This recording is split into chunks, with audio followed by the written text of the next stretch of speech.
You're standing in your kitchen at 11 p.m., phone in hand, typing how much money do I actually need to retire into Google for the 100th time. The answers don't match. One site says $1 million. Another says 3. Your coworker says Social Security will cover it. Your uncle says Social Security won't even exist by the time you retire. You close the tab. You go to bed. Nothing gets solved. Here's the truth nobody tells you. Retirement isn't one deadline. It's 5 checkpoints. And at every single one of them, 45, 55, 62, 67, and 70. The decisions you make either open doors or quietly close them forever. Most people don't fail at retirement because they didn't save enough.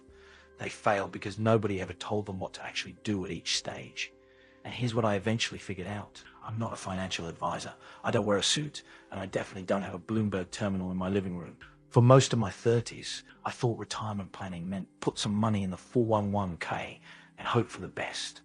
I didn't know the difference between a Roth and a traditional IRA until I was almost 40. I once left an employer match on the table for 2 full years because I genuinely didn't understand what match meant. So this isn't a lecture. This is the roadmap I wish someone had handed me. The one that breaks retirement into 5 checkpoints so you always know exactly where you stand and exactly what to do next. Let me introduce you to 2 people. We'll call them Mark and Dana. Both are 45 years old. Both live in Ohio. Both make about $75,000 a year. Both have a mortgage, a couple of kids, and a 401k they barely think about most months. On paper, they're the same person.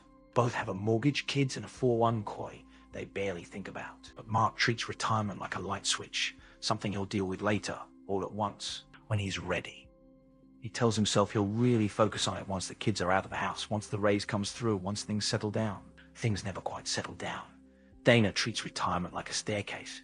She doesn't think about it every day, and she's not obsessive about it. But she knows exactly which step she's on and exactly which step comes next.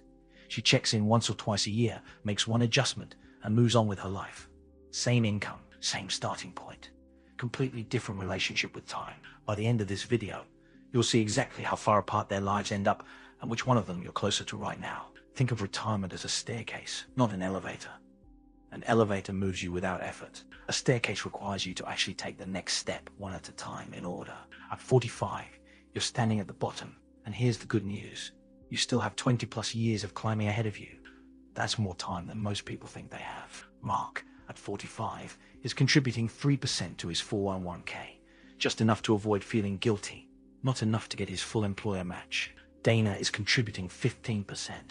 She opened a Roth IRA 5 years ago that she barely thinks about. The difference isn't that Dana is smarter. It's that Dana treats 45 as a checkpoint, not a someday. At this stage, the fear isn't running out of money in 20 years. The fear is not knowing if you're even on the right staircase or whether you've already fallen behind people who started earlier.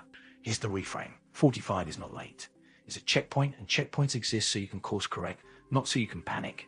The employer match is free money. If your company matches 4% and you're only contributing 3%, you're leaving cash on the table every single paycheck forever until you fix it. So here's your level 1 job. Get your full employer match, and if you can, open a Roth IRA. That's it. That's the entire assignment at 45. Not a perfect plan. Not a spreadsheet with 40 tabs. Just those 2 moves. We'll come back to Mark and Dana. Right now, let's climb higher. 55 is where the staircase gets steep. This is the decade where the IRS actually helps you through something called catch-up contributions, extra amounts you're allowed to add to your 401k and IRA once you turn 50. Dana, now 55, is maxing out her 401k and using every catch-up dollar available to her. Mark, now 55, just increased his contribution to 6%, the year after his youngest went to college, and he suddenly had extra room in the budget. Here's the emotional part nobody talks about. 55 is often when panic sets in. You do the math for the first time in years, and the number staring back at you feels impossible. That panic is normal. It is not a verdict. This is also the stage where people start asking about Medicare, even though it doesn't start until 65. Good instinct, because healthcare costs in retirement are one of the biggest blind spots there is. Fidelity has estimated that a 65-year-old couple retiring today could need well over $300 00000 at retirement, and that number climbs every year with inflation. Let that sink in. That's not vacations. That's not hobbies. That's just staying healthy. Medicare itself doesn't kick in until 65, and it isn't free. There are premiums, deductibles, and gaps that surprise almost everyone the first time they see the paperwork. The people who feel calm about this later are the ones who started looking at the real numbers at 55, not the ones who wait until the enrollment letter shows up in the mailbox. Level 2's job is simple. Use every catch-up dollar you can and start pricing out what Medicare will actually cost you.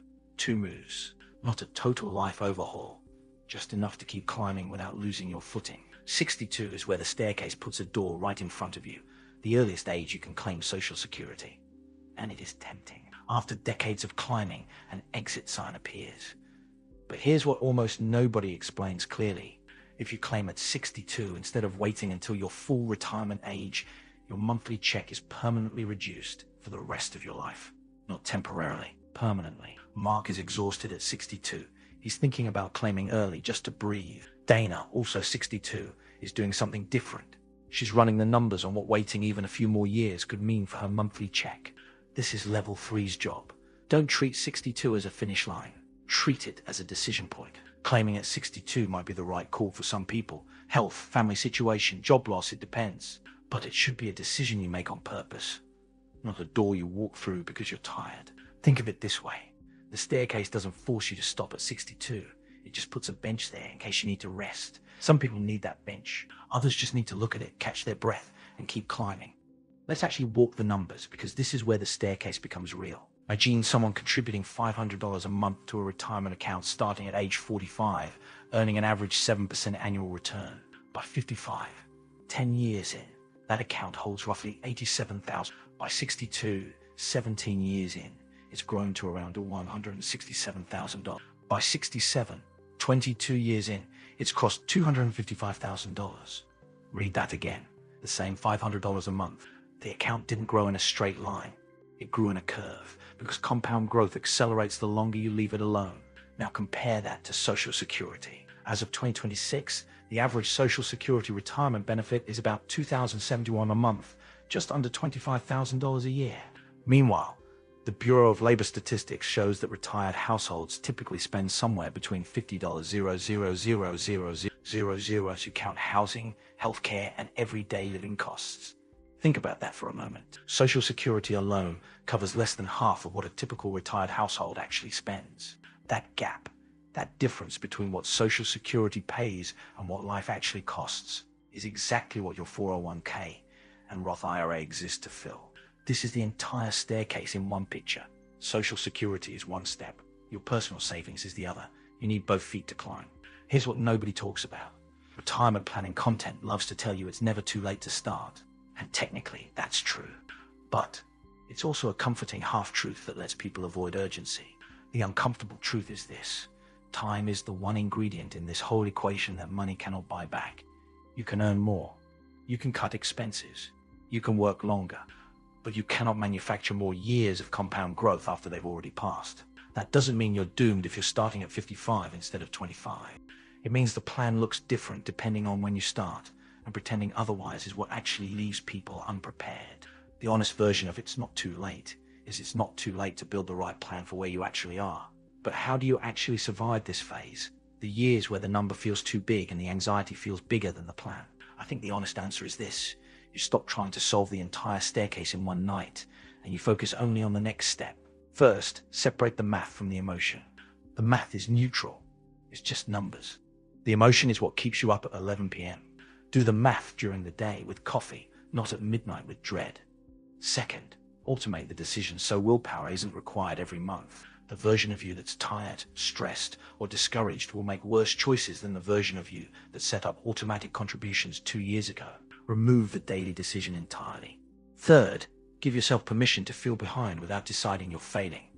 Feeling behind is data, not a verdict. It tells you where to focus energy, not that you should give up. And fourth, talk to someone. Not necessarily a paid advisor, though that helps too, but someone. A spouse, a friend, even a comment section. Financial fear grows in silence. It shrinks the moment you say it out loud and realize other people are standing on the same step, feeling the exact same way. At 67, for most people born in 1960 or later, you reach full retirement age, the point where you can claim your full Social Security benefit with no reduction. This is where Mark and Dana's story is fully split. Mark, who claimed early at 62, is living on a permanently reduced check, still working part-time, because the math never quite closes. Dana, who waited, is receiving her full benefit, drawn carefully from her Roth IRA in years when it makes tax sense, and has real choices about how she spends her time. Neither of them is a cautionary tale or a hero. They're just two people who made different decisions at different checkpoints, and the staircase remembers every single step. Not because either of them is smarter or more disciplined as a person, but because one of them treated each checkpoint as a moment to act, and the other treated each checkpoint as a moment to hope things would work out. That's the entire lesson buried inside their story. The staircase isn't judging you. It's just recording what you did, one step at a time, for over 2 decades. 70 is the final step on the Social Security staircase. Delaying benefits from full retirement age up to 70 increases your monthly check by roughly 8% for every year you wait. One of the only guaranteed returns of that size available anywhere. By 70, this isn't about starting new habits. It's about harvesting what you built. This is where Roth IRA withdrawals, required distributions from traditional accounts, and Social Security timing all come together into one income picture. If Dana climbed every step on purpose, this is where it pays off. A full Social Security check, decades of Roth growth that comes out completely tax-free, and the freedom to decide how she spends her mornings instead of being told. If Mark spent the last 25 years reacting instead of planning, 70 isn't a finish line for him either. It's just where the bill for those earlier decisions finally comes due. Neither outcome is about luck.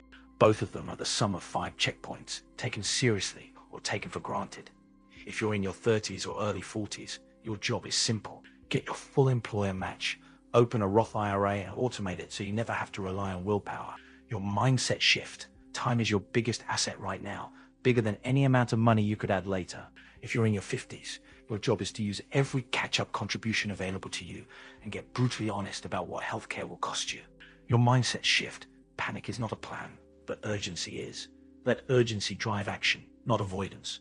If you're in your 60s or a late starter, your job is to treat every claiming decision, 62, 67, 70, as a choice you make on purpose, with real numbers in front of you, not a door you walk through out of exhaustion. Your mindset shift. Starting late doesn't erase progress. It just means every step from here counts more, not less. The staircase doesn't care how you feel about it. It doesn't care if you're scared, behind, ahead, or exhausted. It just keeps going, one step at a time, whether you're climbing on purpose or drifting through it. But here's the calming part. You don't have to see the whole staircase to climb it well. You just have to know which step you're on right now and take that one on purpose. That's the whole secret. Not perfection, not a magic number. Just the next step, taken with your eyes open. If this helped you figure out where you actually stand, subscribe.